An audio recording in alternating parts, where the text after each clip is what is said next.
Waraanni bilisummaa Oromoo waboon sanada marii kanaan durarratti mootummaan qopheessee dhiheesse isa xumuraarratti walii galee kan fudhatu yoo ta'e mariin marsaa sadaffaa gaggeeffamuu ni danda'a jedhan ajajaan waliigalaa humna waraana Itoophiyaa Fiild Maarshaal Birhaanuu Juulaa dubbii guyyaa kaleessaa taasisaniin hangaan olaanaa waraana Itoophiyaa kun mariin marsaa sadaffaa kun marii ijibbaataa nagaa boosuudhaaf taasifamu yookaan ammoo waraana bilisummaa Oromoo waboo waliin yoomiyyuu mari'achuunis akka hin danda'amne kan irratti murtaa'u ta'a jechuudhaan Faanaa TV irratti ammoo dubbatanii kan turan guyyaa kaleessaa Fiild Maarshaal Birhaanuu Juulaa erga mariin Taanzaaniyaa waliigaltee malee xumurame yeroo jalqabaatiif miidiyaa mootummaatti hidhata qabu Faanaa irratti dhihaachuudhaan kana kan dubbatan hoggaa ta'u mariin marsaa jalqabaa Taanzaaniyaa magaalaa Zanzibaritti gaggeeffamee fi kan lammataa Taanzaaniyaa magaalaa Daar es Salaamitti gaggeeffame sababa osoo hin milkaa'in hafeef jedhanii yaadan Fiild Maarshaal Jeneraal Birhaanuu Juulaa akkanatti ibsanii jiru. Mariin sun haala gaariin gaggeeffamaa akka ture kan himan Fiild Maarshaal Birhaanuun dhimmoonni qaamolee lamaan waboo fi mootummaa wal dhabsiisan ammoo qabxiilee xumurarratti ka'an ta'us dubbatan. Birmadummaa fi tokkummaa Itoophiyaa fudhachuu irratti mootummaan Itoophiyaa bulchaa jiru mootummaa filannoodhaan dhufee fi ummata biratti fudhatama qabu ta'uu irrattis walii galameera jedhan. Isa booda garuu ammoo dhimmoota tokko tokkoon ibsamantu wal dhabdee uuman jechuudhaan jalqabbii irratti ammoo dhimmoota qaamolee lamaan irratti wal tahaa turan ammoo kan ibsan. Marii kana irratti qaamoleen mariisisaa turan qaamoleen sadaffaalleen ammoo kan itti amanan sanadiin inni dhumaa ammoo qophaa'e akka tures ibsan Jeneraal Birhaanuu Juulaa. Qondaalli waraanaa ol aanaan kun dhimmoota wal dhabdee uumaniiran jedhan ammoo waytii ibsan gaaffiin aangoo qoddachuu isa ijoodhaas kan jedhan. Waraanni bilisummaa Oromoo gaaffii kana kan dhiheesse wixinee piroopozaala mataasaa qopheessuudhaan ta'uu kan ibsan Fiild Maarshaal Birhaanuu Juulaa. Gaaffii adda addummaa bu'uuraa uume kana mootummaanis akkan fudhanne dubbatan. Mootummaan aangoon qooda yoo jedhes qooduu hin danda'u, mirga aangoo qooduu hin qabu jedhan. Hirmaachisuudha kan inni danda'u. Aangoo qooduu yoo ta'e jalqabumaa maaliif ammoo gara filannoo deemame kan jedhan. Kana jechuun mootummaan Itoophiyaa filannoodhaan aangoo kana kan qabate ta'uunsaa ammoo gaaffii waboorraa dhiyaates kuffisaa taasise jedhan ammoo Jeneraal Birhaanuu Juulaa. Haa ta'u malee ajajaan olaanaa ABO Jalmarroo Dirribaa Lammeessaa mootummaan aangoodhaan nu gowwoomsuu barbaada, maqaa aangoo qooduutiin gaaffii ummataa bira taruu barbaada kan jedhan. Jalmarroon ammoo kan barbaannu gaaffii bara dheeraatiif deebisaa malee aangoo miti jechuudhaan marichi mootummaadhaan fashalaa'u himanii turan. Garuu Jeneraal Birhaanuu Juulaa dhimmi biraa mootummaa fi waboo wal dhabsiise dhimma hidhannoo hiikkachuutis kan jedhan. Ammas qabsoo karaa nagaa irratti walii galamuu akka qabu ejjennoo mootummaa ta'uu himan. Waboon ammoo waraana Oromiyaati waan hidhateef qaba, hiikkachuudhaaf ammoo waboon wabiis hin qabu jechuudhaan waraanni isaanii hidhannoo lafa kaa'uudhaafis qophii akka hin taane Jalmarroon dubbatanii jiru. Jeneraal Birhaanuun ammoo qaamni mootummaa waliin marii nagaaf taa'u gaaffiin dhiheeffachuu qabu, gara heera mootummaatti deebi'u, karaa nagaan paartii uummatee qabsaa'u, filannoo uummataatti dhihaachuu, qabsoo hidhannoo dhiisuudhaan uummatatti nagaan ammoo makamu irratti ta'uu qaba kan jedhan. Haasawa kaleessa godhan kanaan garuu ammoo dubbii muummee Abiyyi Ahmad waboon karaa nagaatiin filannootti hirmaachuu danda'a jedhanii turan paarlaamaa Itoophiyaa irratti. Jalmarroon biyya paartiin karaa nagaa qabsaa'u ABO fi KFO'n keessatti ammoo qabsoo dadhabee diigame, qondaalonni isaanii hidhamanii kan biyyaa baafamanii biltsiginnaadhaan ammoo dhumaa jiranitti kun qoosaa ta'a jechuudhaan deebisaa laachuun isaaniitis ni yaadatama. harka mirgaa muummee Abiyyi Ahmad kan ta'an ammoo miseensonni waraana bilisummaa Oromoo hidhannoo isaanii hiikkatan bittinnaa'uudhaan ummatatti makamuu qaban jedhan Fiild Maarshaal Birhaanuu Juulaa. Gama waraana bilisummaa Oromoo wabootiin garuu ammoo yaada kana amananii fudhachuudhaaf rakkachuun turee jira jedhan hangaan waraana Itoophiyaa kun Fiild Maarshaal Birhaanuu Juulaadha. Yoo kana hin fudhanne ammoo marii wanti jedhamus hin jiru jedhan. Dhuguma garuu waboon arra paartii nagayaan biyyattitti qabsaa'uudhaaf galee aaboon gaafa qabsoo keessaa bahu arguu fi qondaalonni isaa immoo hidhatti dhumaa jiraachuu arku kanatti mootummaa akkamiin amana jechuudhaan hayyoonni Oromootis dubbii wal amantaa dhabuu waboo fi mootummaa kana kaasanii kan jiran ammoo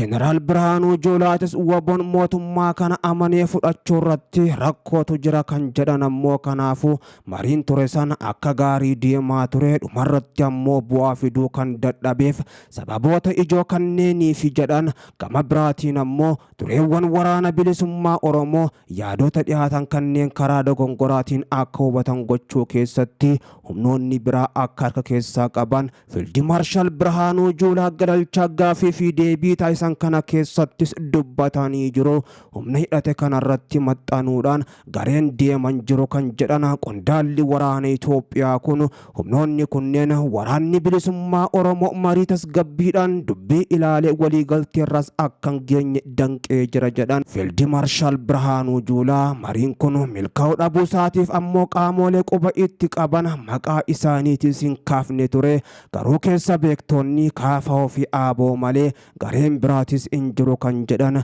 inni Birhaanuu Juulaa quba itti qaban bakka warri akka obbo Jawaar Muhammad, Profeesar Maraaraa Guddinaa, obbo Daawit Ibsaatii fi obbo Baqqalaa Garbaa fi akkasuma Jaal Abdii Raggaasaa qabsoo nagaa gaggeessan kan ammoo itti hidhaman kan ammoo biyya itti baafamanitti jalmarroon wabiin inni qabu maali jechuudhaan gaafiin ka'aa tures ammas akkuma itti fufetti jira hayyoota Oromootiin. Jeneraal Birhaanuu Juulaa ammoo rakkoo keessa kan jiran isaanii waboodha kan jedhan marii kanarratti ammoo hiree isaanii murteeffachuutu irra ture jedhan sababa qaamni biraa gidduu seeneef haal duree addunyaa irratti dhihaates hin beekne ammoo dhiheessuudhaan mootummaas ammoo rakkisan jedha waboon Fiild Maarshaal Birhaanuu Juulaa. Kana haa jedhan malee waraanni bilisummaa Oromoo waboon xumura marii Daare Salaam irratti ammoo ibsa baasen marichi milkaa'uu dhabuudhaaf mootummatti quba qabe mootummaa komatee jira. Akka ibsa wabootti marichi waliigaltee irra ga'uu kan dhabeef mootummaan Itoophiyaa rakkoolee bu'uura siyaasaa fi nageenya biyyattii balaarra buusan kaasee irratti mari'achuudhaan furmaata kennuudhaaf fedhii waan dhabeef aangoo qofa qoodu barbaada kan jedhe hoggaa ta'u mariin kun erga xumuramee booda mootummaa fi waboon dhuunfaadhaan ibsa baasaa turan keessatti marii marsaa sadaffaadhaaf ammoo akka fedha qaban ibsanis garuu dhugaan mariin kun ammoo itti fufuusaa yaada akeekoo kan dhiheessan tokkollees hin qaban. Fiild Maarshaal Birhaanuu Juulaa miidiyaa faanaa irratti gaafii fi deebii taasisaniin yoo qaamni hundi ammoo tasgabbiidhaan yaade mootummaa fi waboonis mariin marsaa sadaffaa jiraachuu mala jechuudhaan mariin marsaa sadaffaa akka jirus akeekan sanadiin inni dhumaa qophaa'ee ture barkan jedhan ammoo Fiild Maarshaal mariisistoonni illeen ammoo kana itti amanan jechuudha. Sadarkaa isaa fudhachuu irratti ammoo yoo gaame mariin marsaa sadaffaa jiraachuu danda'a jechuudha. Mootummaan marsaa sadaffaa irrattis ammoo sanada qophaa'e kanarratti akka cichu kan ibsan mariin marsaa sadaffaa waboo fi mootummaa akkuma isa ammaan duraatti kan lammaffaa darbe sanitti yeroon dheeraan fudhatamee kan irratti mari'atamu ta'us akka danda'u kan ibsan Fiild Maarshaal sanadiin mariidhaaf dhihaate kan hanga yoonaa irratti dadhabame jira. Waboon ammoo yoo san fudhate mariin marsaa sadaffaa itti fufa. Garuu mariin inni sadaffaa kun isa xumuraati jedheen amana jedhan gara nagaatti ammoo dhufuudhaaf yookiin ammoo lammata deebi'anii akka hin mari'anne ta'us ammoo kan irratti murteessinuudha jedhan Jeneraal Fiild Maarshaal Birhaanuu Juulaadha. Kanaaf ammoo waboon waan deebise qabaachuu baatus gaafii sabichaa sharafuudhaaf akka hin jirre ajajaan olaanaa waraana bilisummaa Oromoo Jalmarroo Dirribaa Lammeessaatis gama isaaniitiin dubbataniiru.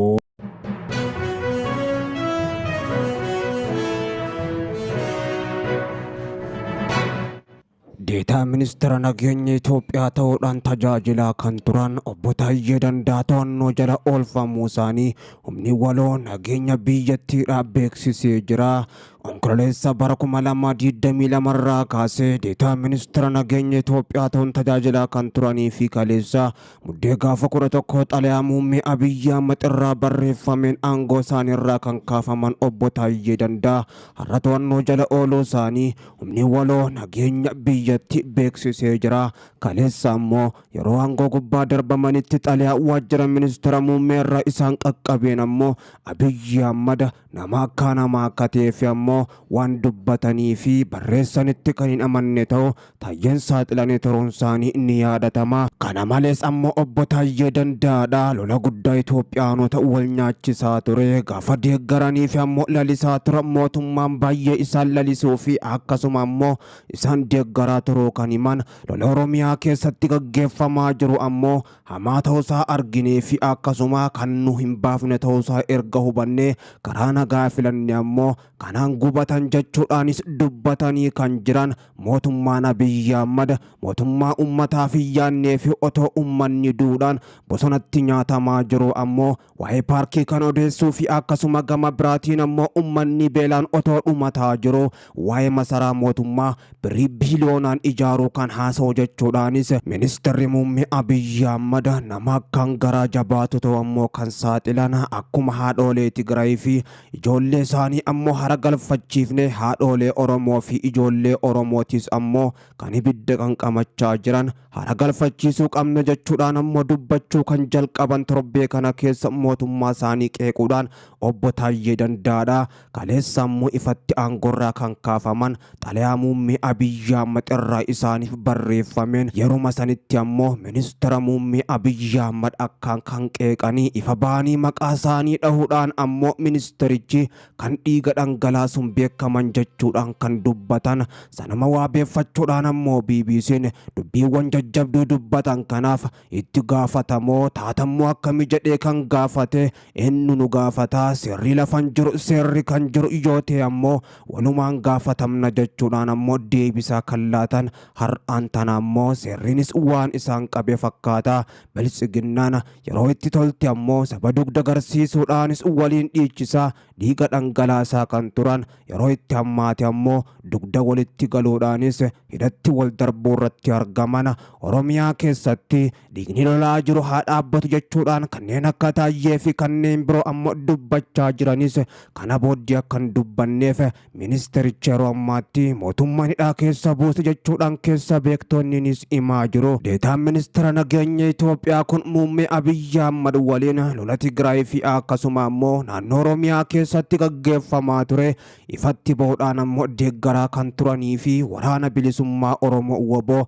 shanee jechuudhaan waamuudhaan mootummaan balleessuuf akka jiru dhaadachaa kan turan ammoo erga lolli Tigraay xumura argatee fi waraanni bilisummaa Oromoo WBO'n ammoo dadhabamuudhaan jiddu galeessaa hamma iddoo dhaloota isaa gahutti ammoo Taayyeen otoo harkaan kennin mootummaa wajjin humna kana ni balleessina jechuudhaan ammoo mormaa kan turan erga mariin araaraa marsaa lammaffaa Taanzaaniyaatti gaggeeffamaa ture fashalaa'e ammoo mootummaan keenya fedhii araaraan qabu araara kana kan fashaleesses isa jechuudhaan mootummaa isaanii hoogganaa olaanaa biyyattii muummee Abiyyi Ahmeditti quba kan qaban dubbiin Taayyee sun Abiyyi yeruma sanuu mufachiisuun ammoo kan himame Taayyeen ergasii ittuma fufuudhaan ammoo waa'ee kanaan dura hojjechaa turanii fi akkasuma ammoo gocha ajjechaa jumlaa Oromiyaa keessatti adeemaa ture kan saaxilan kana dhaabuu qabna jechuudhaanis ammoo ergaawwan garagaraa dabarsaa kan turan erga kaleessa ammoo aangorraa kaafamanii har'aan tana humna waloo nageenya biyyattiitiin